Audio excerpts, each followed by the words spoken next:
नमस्कार, मैं हूं आपके साथ अंकिता पाल। बुलेटिन की शुरुआत करते हैं। लोकसभा चुनाव को लेकर उत्तराखंड बीजेपी पूरी तरह से तैयार नजर आ रही है और लगातार संगठन और पार्टी के हर वर्गों के साथ में बैठक करने में जुटी है। आपको बता दें कि हल्द्वानी पहुंचे उत्तराखंड बीजेपी के प्रदेश अध्यक्ष महेंद्र भट्ट ने कहा कि जिले के सभी जिला अध्यक्ष और प्रभारी और अन्य पदाधिकारियों के साथ में बातचीत कर रहे हैं और आने वाले समय में पार्टी के कार्यक्रमों को भी किस तरीके से किया जाएगा, इसको लेकर भी बैठकों का दौर जारी है। प्रदेश अध्यक्ष ने कहा कि 2024 लोकसभा चुनाव से पहले पार्टी हर वर्गों के बीच में भी जा रही थी और उन्होंने कहा कि आम लोगों को राज्य और केंद्र सरकार की जन कल्याणकारी योजनाओं के बारे में बताया जा रहा है। आपको बता दें कि लोकसभा चुनाव को लेकर बीजेपी पूरी तरह से तैयार नजर आ रही। लगातार संगठन और पार्टी के हर वर्गों के साथ में बैठक भी कर रही है और साथ ही सभी पार्टी के पदाधिकारी भी बैठक में शामिल हो रहे हैं और लोगों को कई सरकार की जो योजनाएं हैं वो भी बताई जा रही हैं। अगर बात की जाए बीजेपी की, तो लोकसभा चुनाव को लेकर तैयारी में पूरी तैयारियां भी हो चुकी हैं और लगातार संगठन और पार्टी के हर वर्ग के साथ बैठक भी लगातार की जा रही है।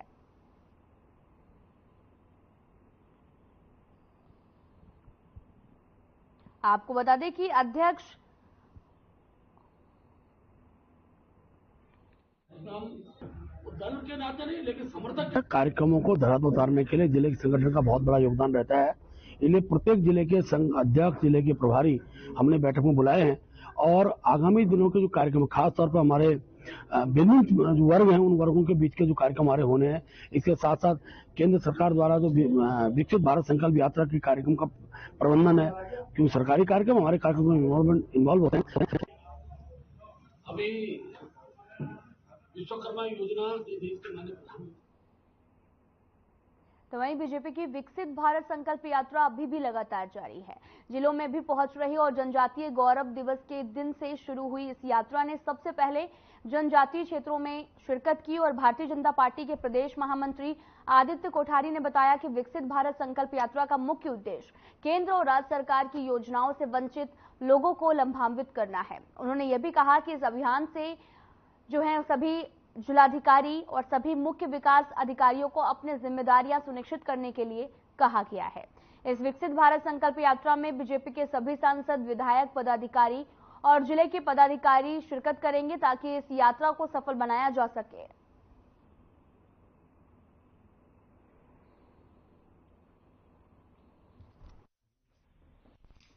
विकसित भारत संकल्प यात्रा पूरे देश भर में 15 नवंबर 2023 से प्रारंभ हुई है।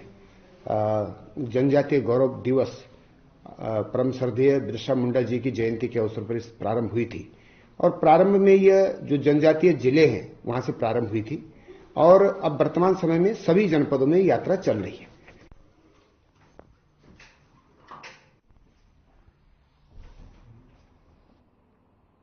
तो वहीं पौड़ी जिले के विकासखंड कोट की ग्राम सभा खोल में आपको बता दें कि विकसित भारत संकल्प यात्रा में स्थानीय विधायक राजकुमार पोरी द्वारा प्रतिभाग भी किया गया, जहां पर ग्रामीणों ने स्थानीय विधायक की मौजूदगी में विकसित भारत यात्रा का गर्मजोशी के साथ में स्वागत किया और इस अवसर पर विधायक प्रतिनिधि माणिक लाल भट्ट और सांसद और विधायक प्रतिनिधि ओम प्रकाश जुगराड़ की मौजूदगी में की गई। और आपको बता दें कि विकसित भारत संकल्प यात्रा रथ में लगी एलसीडी के माध्यम से ग्रामीणों को सरकार के कई जन कल्याणकारी योजनाओं की जानकारी दी गई। तो वहीं उज्ज्वला गैस कनेक्शन के पात्र लाभार्थियों को भी विधायक द्वारा मुफ्त कनेक्शन भी बांटे गए। पूर्व जिला पंचायत सदस्य तामेश्वर आर द्वारा भी, जहां पर आपको बता दें कि रोड सुधारीकरण की मांग की गई है, तो वहीं ग्रामीणों की अन्य समस्याओं से भी विधायक इस दौरान रूबरू हुए हैं।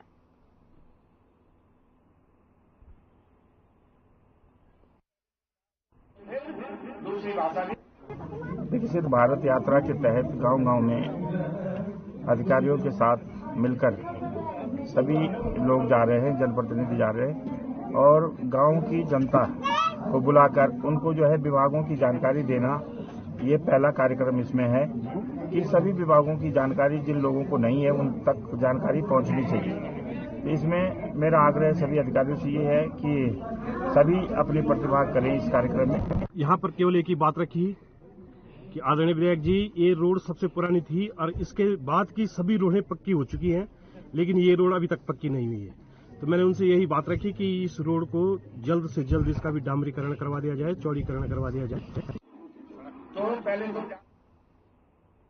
तो वहीं काशीपुर के ग्राम धीमरखेड़ा में विकसित भारत संकल्प यात्रा का आयोजन किया गया, जिसमें लगभग 500 से अधिक ग्रामीणों ने हिस्सा लिया और इसके साथ ही 100 से अधिक अधिकारी भी मौजूद रहे। विकसित भारत संकल्प यात्रा में बोलते हुए उधम सिंह नगर लोकसभा के सांसद और साथ ही अजय भट्ट ने यह भी कहा कि प्रधानमंत्री मोदी का जीवन जनता के लिए पूर्णतः समर्पित है और उन्होंने देश का पैसा बचाने के लिए माताजी के स्वर्गवास पर नेताओं को आने से मना कर दिया था और अपना काम भी करते रहे। और इसके साथ ही मोदी लगातार 3 बार सर्वे में दुनिया के नंबर 1 नेता बने और कुछ लोगों ने मजाक बनाया था कि चाय बेचने वाला पीएम बना है और अब पूरी दुनिया नरेंद्र मोदी को लोहा मान रही है। उन्होंने आगे कहा कि आज भारत में कामों की झड़ी लग गई है। इसके साथ ही कोरोना काल जैसी जटिल परिस्थितियों में भी प्रधानमंत्री नरेंद्र मोदी जगह जगह गए और आज सभी हॉस्पिटल में ऑक्सीजन की उपलब्धता है और पहाड़ों में ऑक्सीजन कंसंट्रेटर भी लगाए गए हैं।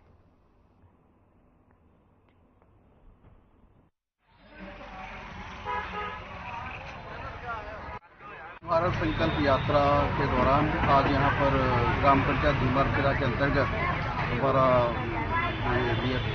पेट्रोल पंप के पास एक कार्यक्रम हुआ, जिसमें हमारे माननीय सांसद महोदय जो कि हमारे केंद्रीय मंत्री हैं, उनके द्वारा यहाँ पर विकसित यात्रा के दौरान जितने भी हमारी भारत सरकार के द्वारा नरेंद्र मोदी के द्वारा जो योजनाएं यहाँ पर बताई गई, तो सभी से लोगों से आग्रह किया गया कि इन योजनाओं का लाभ जो है वो सभी जनता तक पहुँचे, सभी इसका लाभ लें। विकसित संकल्प यात्रा जो कि एक संपूर्ण भारत में प्रारंभ हुई है और विभिन्न ग्रामीण क्षेत्रों में, विभिन्न विधानसभाओं में ये विकसित संकल्प यात्रा जा रही है और निश्चित रूप से जो मोदी जी की गारंटी है, मोदी जी की गारंटी जो सरकार है वो जनता के द्वार जा रही है, ग्रामीण क्षेत्रों में, शहरी क्षेत्रों में। और यहाँ पर विभिन्न जो अधिकारी हैं, कर्मचारी हैं, अधिकारी लोग यहाँ पर जनता की समस्याओं को सुन रहे हैं, निराकरण कर रहे हैं। सितारगंज में स्थित स्कॉलर वैली इंटरनेशनल स्कूल के विरासत अवर हेरिटेज वार्षिक उत्सव में उत्तराखंड सरकार में कैबिनेट मंत्री सौरभ बहुगुणा मुख्य अतिथि और बीजेपी पार्टी के जिला अध्यक्ष कमल जिंदल विशिष्ट अतिथि के रूप में कार्यक्रम में शामिल हुए। वहीं कार्यक्रम में उत्तराखंड संस्कृति की झलक भी देखी गई और साथ ही स्कूली बच्चों ने सुंदर सुंदर कार्यक्रम भी प्रस्तुत किए। आपको बता दें कि कैबिनेट मंत्री सौरभ बहुगुणा ने विद्यालय प्रबंधक बलविंदर सिंह औलख को विरासत अवर हेरिटेज वार्षिक उत्सव की बधाई दी और साथ ही स्कूली बच्चों को के द्वारा भी किए गए कार्यक्रमों को लेकर बच्चों का उत्साह भी बढ़ाया गया। प्रिंसिपल महोदय और एमडी महोदय के द्वारा मैं आया हूँ, बहुत अच्छा लगा। बच्चों ने यहाँ पर विरासत की थीम पर परफॉर्म किया है। पूरे उत्तराखंड का उद्देश्य कल्चर को यहाँ पर दिखाया, किस तरह के सद्भाव और संभाव होना चाहिए आपस में, उसके ऊपर यहाँ पर परफॉर्मेंस किए गए। और मैं समस्त बच्चों को, स्कूल के मैनेजमेंट को, स्कूल के हमारे प्रिंसिपल को और हमारे एमडी को बहुत बहुत बधाई देता हूँ। स्कॉलर वैली स्कूल में हम बच्चों का एक कार्यक्रम अवर हेरिटेज के नाम से विरासत, जो कि हमारी संस्कृति है, इस संस्कृति को लेकर हम पूरे भारतवर्ष के लिए जितने भी यहाँ पर भारतवर्ष में हमारी संस्कृति है उसको एक थीम के माध्यम से हम एक अपने स्कूल में इसका ऑर्गेनाइज कराया हमने। क्योंकि हमने जब ये स्कूल को टेक ओवर किया था तो लगभग 300 बच्चों की स्ट्रेंथ थी। Education and ensuring access to health care facilities for all. His efforts have positive.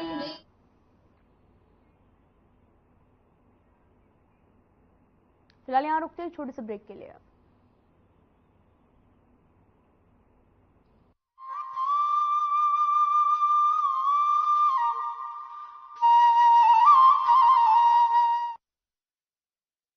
जैसे जैसे उत्तराखंड में नए अवसर बन रहे हैं, वैसे वैसे अनेक साथी गांव लौटने लगे। डबल इंजन सरकार का प्रयास है कि गांव वापसी का ये काम तेजी से हो। प्रधानमंत्री नरेंद्र मोदी के मार्गदर्शन और मुख्यमंत्री पुष्कर सिंह धामी के कुशल नेतृत्व में ग्राम्य विकास की महत्वपूर्ण योजनाएं नए आयाम तय कर रही हैं। दीनदयाल उपाध्याय ग्रामीण कौशल योजना के तहत नजदीकी ब्लॉक में गरीब परिवार के युवकों को निःशुल्क कौशल प्रशिक्षण देकर नियमित मासिक आय वाले रोजगार और स्वरोजगार के अवसर उपलब्ध कराए जा रहे हैं। दीनदयाल उपाध्याय कौशल्य विकास योजना के तहत हमारे ब्लॉक तथा हमारे आसपास के रिमोट एरिया के युवक और युवतियों को जो कि जरूरतमंद है उनको रोजगार के अवसर उपलब्ध हो रहे हैं। श्यामा प्रसाद मुखर्जी रूरबन मिशन के तहत उत्तराखंड राज्य को 3 चरणों और 6 क्लस्टर में चयनित किया गया है। योजना के अंतर्गत विभिन्न घटकों जैसे सड़क, कृषि विकास, आजीविका संवर्धन, स्ट्रीट लाइट और शिक्षा में कार्य किया जा रहा है। माननीय प्रधानमंत्री जी का जो सपना है कि उत्तराखंड का युवा पलायन ना करे और गांव का युवा गांव में ही स्वरोजगार करे, अपना रोजगार करे, और उसके लिए हम लोग काम कर रहे हैं, चाहे मत्स्य पालन का हो या मशरूम का हो या फिर मनरेगा योजना को लेकर हो, और काफी मात्रा में युवा आज उस पर काम कर रहा है, जिससे जो है पलायन पर खासकर रोक लगी है। महात्मा गांधी राष्ट्रीय ग्रामीण रोजगार गारंटी योजना के तहत 200 लाख मानव दिवस सृजन के सापेक्ष 90% मानव दिवस सृजित किए जा चुके हैं। प्रधानमंत्री आवास योजना के तहत ग्रामीण योजना के अंतर्गत सभी बेघर, कच्चे और टूटे हुए मकान वाले परिवारों को वर्ष 2024 तक बुनियादी सुविधाओं के साथ पक्का आवास उपलब्ध कराने का लक्ष्य रखा गया है। प्रदेश के अंतिम छोर तक बह रही है विकास की बयार, उन्नति का संकल्प निभा रही है डबल इंजन की सरकार।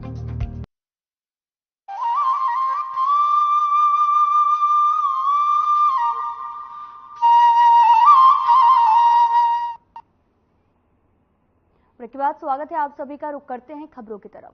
विकासनगर में ग्रामीणों ने व्यवस्थाओं को लेकर प्रदर्शन किया। साथ ही आपको बता दें कि बीते लंबे समय से लोगों को मुख्य मार्ग से जुड़ने के लिए जद्दोजहद में थी और जिन्हें उनकी बस्ती से लेकर मुख्य मार्ग तक महज 1.5 किलोमीटर सड़क की दरकार थी, और जिसको लेकर देखते हुए आपको बता दें कि पिछले वित्तीय साल में जिला पंचायत के लाखों के बजट से गांव तक ये कच्ची जो पक्की सड़क पहुंचकर लिपापोती करा दी गई है।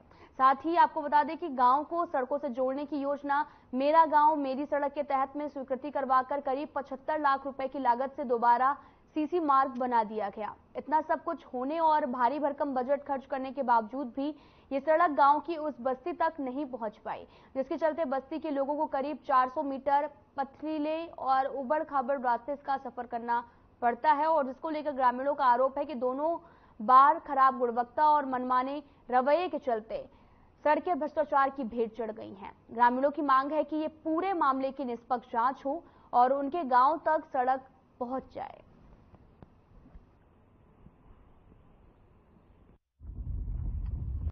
भी देख सकते हैं हम तो, खैर हमारा तो विरोध ये था कि ये रोड मेरे गांव मेरी सड़क से जो पास हुई है, मेरा गांव तो बहुत पीछे छोड़ दिया, 400 किलोमीटर पीछे और 400 मीटर पीछे, और ये रोड जो उबरेऊ वाली मोटर मार्ग है उससे ये नीचे जोड़ दी।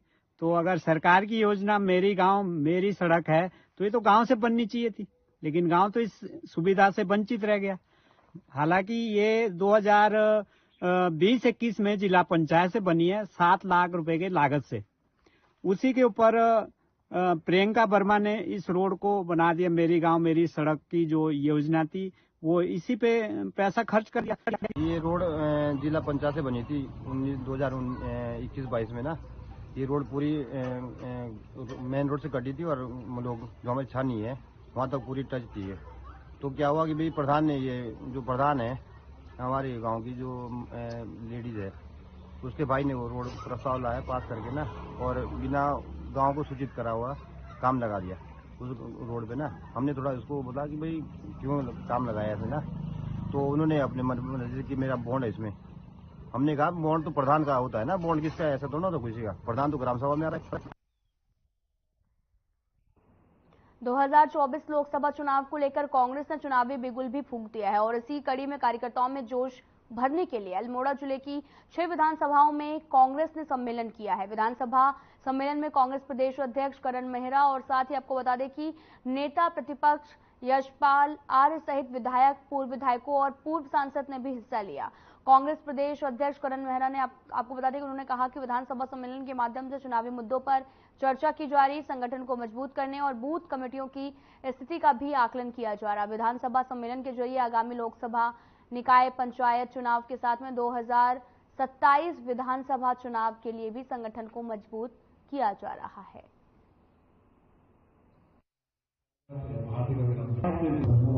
कांग्रेस पार्टी पिछले काफी लंबे समय से 1.5 साल से लगभग हम लोग रूट्स पे काम कर रहे हैं, और एक निर्णय लिया गया पार्टी के द्वारा कि जिला सम्मेलन होने से इसमें हमारे प्रत्याशीगण, कार्यकर्तागण, विधायकगण और सीनियर्स को बुलाया जाए ताकि वो उद्बोधन करके लोगों को उत्साहित कर सकें और क्या हमारी आगे को रूपरेखा रहेगी चुनाव लड़ने की, हमारे मुद्दे क्या रहेंगे, उन विषयों पर चर्चा। साथ में जो हमारे बूथ कमेटियां उनका सत्यापन का काम इस समय चल रहा है, वो किस लेवल पे पहुंचा है। ग्रास रूट से जुड़े हुए कार्यकर्ता हैं, जमीनी कार्यकर्ता हैं, उनके साथ आज संवाद भी और संपर्क भी हम करने जा रहे हैं और संगठनात्मक जो हमारा ढांचा है उसको और मजबूत करने की दिशा में हमारे बूथ कमेटियां की क्या स्थिति है इसकी भी जानकारी हम देना चाहेंगे। आपका इस मंच के माध्यम से हार्दिक स्वागत करता हूं। नगर निगम देहरादून में जब से सोनिका मीणा ने प्रशासक का जो कार्यभार है संभाला है, तब से नगर निगम के कामों में कुछ गति देखने को मिल रही है। नगर निगम के प्रशासक सोनिका मीणा ने कहा कि नगर निगम की मुख्य तौर पर सफाई व्यवस्था, सैनिटाइजेशन, इसके अलावा स्ट्रीट लाइट्स की व्यवस्था, सौंदर्यीकरण का काम, पार्कों में साजो सजावट का काम भी, इन सभी कामों की प्रमुखता से भी किया जा रहा। सोनिका मीणा ने यह भी बताया कि आने वाले समय में नगर निगम की तैयारियों और भी ज्यादा जो है वो सुधरेंगी।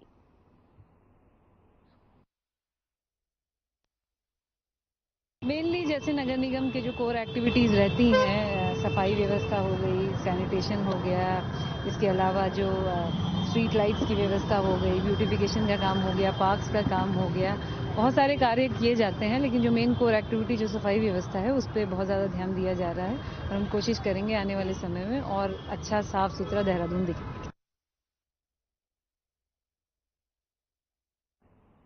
फिलहाल यहाँ रुकते हैं छोटे से ब्रेक के लिए।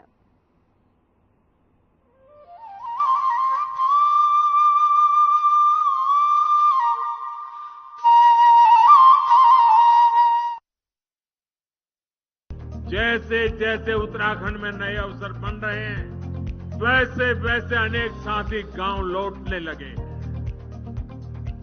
डबल इंजन सरकार का प्रयास है कि गांव वापसी का ये काम तेजी से हो।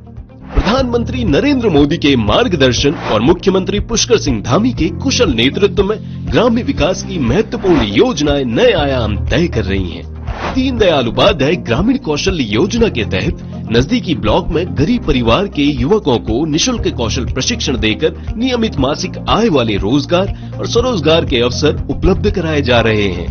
दीनदयाल उपाध्याय कौशल्य विकास योजना के तहत हमारे ब्लॉक तथा हमारे आसपास के रिमोट एरिया के युवक और युवतियों को जो कि जरूरतमंद है उनको रोजगार के अवसर उपलब्ध हो रहे हैं। श्यामा प्रसाद मुखर्जी रूरबन मिशन के तहत उत्तराखंड राज्य को 3 चरणों और 6 क्लस्टर में चयनित किया गया है। योजना के अंतर्गत विभिन्न घटकों जैसे सड़क, कृषि विकास, आजीविका संवर्धन, स्ट्रीट लाइट और शिक्षा में कार्य किया जा रहा है।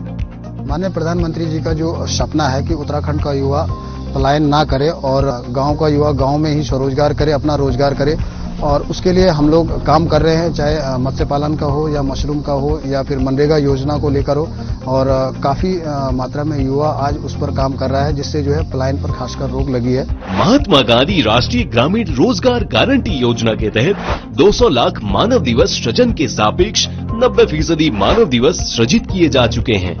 प्रधानमंत्री आवास योजना के तहत ग्रामीण योजना के अंतर्गत सभी बेघर, कच्चे और टूटे हुए मकान वाले परिवारों को वर्ष 2024 तक बुनियादी सुविधाओं के साथ पक्का आवास उपलब्ध कराने का लक्ष्य रखा गया है। प्रदेश के अंतिम छोर तक बह रही है विकास की बयार, उन्नति का संकल्प निभा रही है डबल इंजन की सरकार।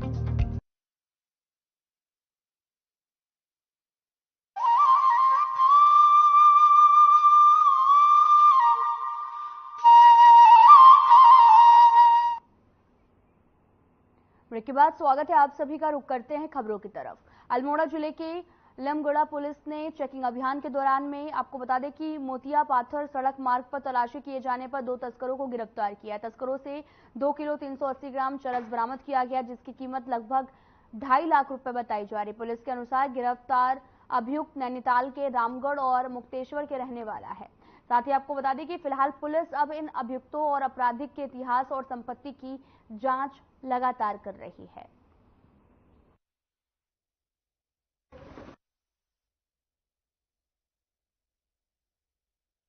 चेकिंग अभियान के दौरान लमगड़ा क्षेत्र में 2 व्यक्तियों, एक का नाम भुवन चंद्र सुयाल व दूसरे का नाम नवर पांडे के कब्जे से कुल 2 किलो 380 ग्राम चरस बरामद की गई, जिसकी कीमत लगभग 2 लाख से अधिक है। इन दोनों के विरुद्ध थाना लमगड़ा में कार्रवाई की गई है और जनपद पुलिस द्वारा लगातार नशे के विरुद्ध कार्रवाई की जा रही है। से भी ज्यादा चरस जो है वो बरामद किया गया है और 2.5 लाख रुपए की इसकी कीमत बताई जा रही है। पूरा मामला अल्मोड़ा का है।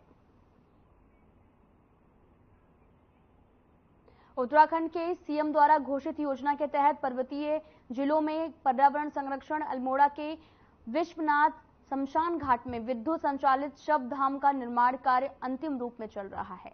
करीब 1.5 करोड़ की लागत से वन विद्युत शव धाम का कार्य अंतिम चरण पर है और आने वाले समय में आम जनता को इस शव दाह संचालित विद्युत के जरिए सुलभ व्यवस्था मिल पाएगी और ताकि अब लोगों को अपने परिजनों के अंतिम संस्कार में कुछ भी क्षेत्रों का समय जो है वो लगेगा, क्योंकि अंतिम संस्कार में लकड़ियों के बजाय इसका उपयोग कर पाएंगे।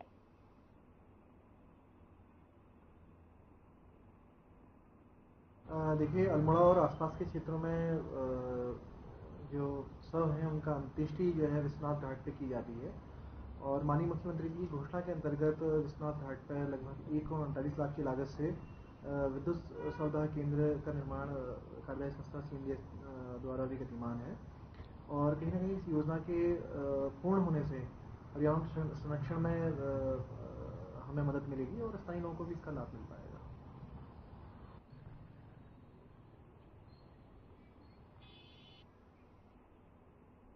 कांग्रेस प्रदेश मुख्यालय में उस वक्त हंगामा हो गया जब पार्टी के पुराने कार्यकर्ता रहे वरिष्ठ राज्य आंदोलनकारी जितेंद्र चौहान ने एक प्रेस वार्ता करनी चाहिए, लेकिन पार्टी के नेताओं ने उन्हें ऐसा करने की इजाजत नहीं दी।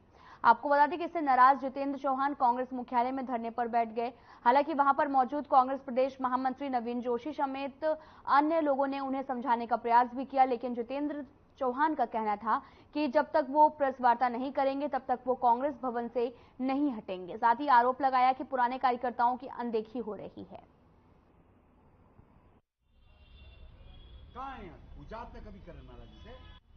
आज जब मैं प्रेस कर रहा था, लखड़ा जी सामने मेरे से क्वेश्चन एयर कर रहे थे, तो एकदम करण मेहरा ने निर्देश किया। पीके अग्रवाल ने इससे पहले मुझको कहा कि ये बंद कर दो। मैंने भाई साहब मैं आपकी इज्जत करता हूं, लेकिन पार्टी के स्तर को नीचा गिरते हुए नहीं देख सकता, क्योंकि जो हमारे कांग्रेस विचारधारा के लोग थे उनको दरकिनार किया गया। उसका सीधा जागता कारण है तिवारी जी के आंध्र प्रदेश हैदराबाद में राज्यपाल बनने के बाद उनकी फोटो को यहां से गोल कर दिया गया। तो बढ़ते हैं आगे, तो वहीं रिलायंस शोरूम लूट प्रकरण में देहरादून पुलिस को एक बड़ी कामयाबी हाथ लगी। घटना में इनामी शामिल 2 लाख के इनामी मुख्य अभियुक्त प्रिंस कुमार को गिरफ्तार किया गया और ट्रांजिट रिमांड पर दून लाया गया है। साथ ही आपको बता दें कि प्रिंस कुमार हत्या के प्रयास और डकैती के गंभीर अपराधों में शामिल हैं और इसके साथ ही बिहार जेल से ये संचालित डकैती गिरोह का मुख्य सदस्य भी है। संगाली महाराष्ट्र के रिलायंस ज्वेलरी शोरूम में हुई 20 करोड़ की डकैती प्रकरण में भी वांछित चल रहा था और गौरतलब है कि अभी तक रिलायंस ज्वेलरी लूट मामले में 10 लोगों को गिरफ्तार किया गया है। और साथ ही आपको बता दें कि 9 नवंबर को करोड़ों रुपए की रिलायंस ज्वेलरी शॉप में लूट की घटना को अंजाम दिया गया और साथ ही एसएसपी अजय सिंह ने बताया कि हमारा प्रयास जल्द से जल्द गैंग लीडर तक पहुंचना है। साथ ही माल को बरामद करने का भी प्रयास लगातार किया जा रहा है।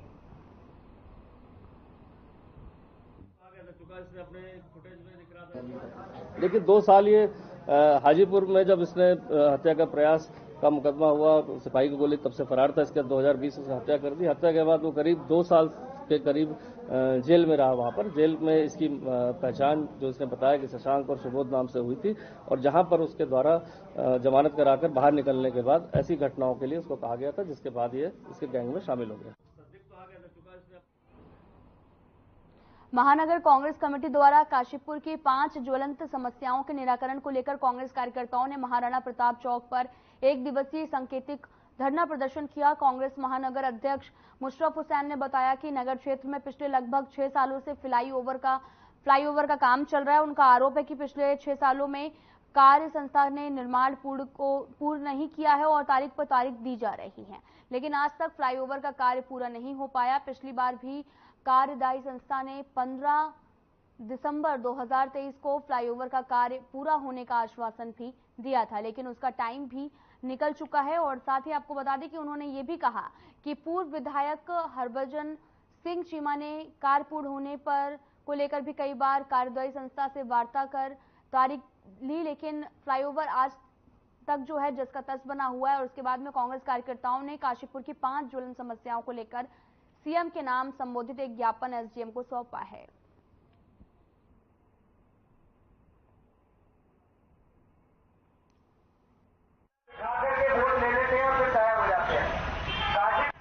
पूरी तरह से मजबूर होकर जो निर्धारित टाइम था फ्लाईओवर के पूरा होने का, उसको कीमत से भी बहुत ऊपर वो समय गुजर चुका है। आज काशीपुर का जो मेन चौराहा है वो बदहाल है और जितने वायदे विधायक जी की ओर से किए गए थे उनको पूरा करने के लिए वो पूरी तरह से वो वादे झूठे साबित हुए। पुल निर्माण नहीं हो पाया, धरना दे रहे हैं। 6 साल हो चुके हैं। इनकी स्टेट में और सेंट्रल में दोनों जगह सरकार है। ये कहते हैं कि डबल इंजन सरकार होने के बावजूद भी ये आज तक निर्माण नहीं हो पाया। इसका क्या कारण है? इसका मतलब ये है भाजपा के लोग विकास के नाम पे शून्य है। विकास ये पार्टी करना ही नहीं चाहती, खाली दावे करती है। विकास के नाम पर लोगों को ठगने का काम किया है। हमारी कांग्रेस की तरफ से मांग है कि काशीपुर का जो अवरुद्ध हुआ वो फिर से प्राप्त हो, क्योंकि क्षेत्र हो चुका है। अच्छे दिन जो पहले थे हमें वो भी वापस चाहिए, क्योंकि झूठे वायदों से सरकार और कांग्रेस सरकार ये अंधे हैं, ये झूठे भरे हैं। आज महानगर कांग्रेस कमेटी को यहाँ महाराणा प्रताप चौक पर धरना देने के लिए इसलिए बिल्कुल बेहद आतुर होना पड़ा है, क्योंकि हमारी राज्य सरकार उत्तराखंड बूंदी और बहरी सरकार है। यहाँ के हमारे विधायक जो आज से 2-3 महीने पहले आपके ही चैनल के माध्यम से ये कहा था कि 15 दिसंबर आखिरी तारीख है, 15 दिसंबर को काशीपुर का फ्लाईओवर का निर्माण पूरा हो जाएगा। काशीपुर की जनता के लिए, ना कि आम आदमी के लिए जरूरी है। आम आदमी से बहुत ज़्यादा परेशान है।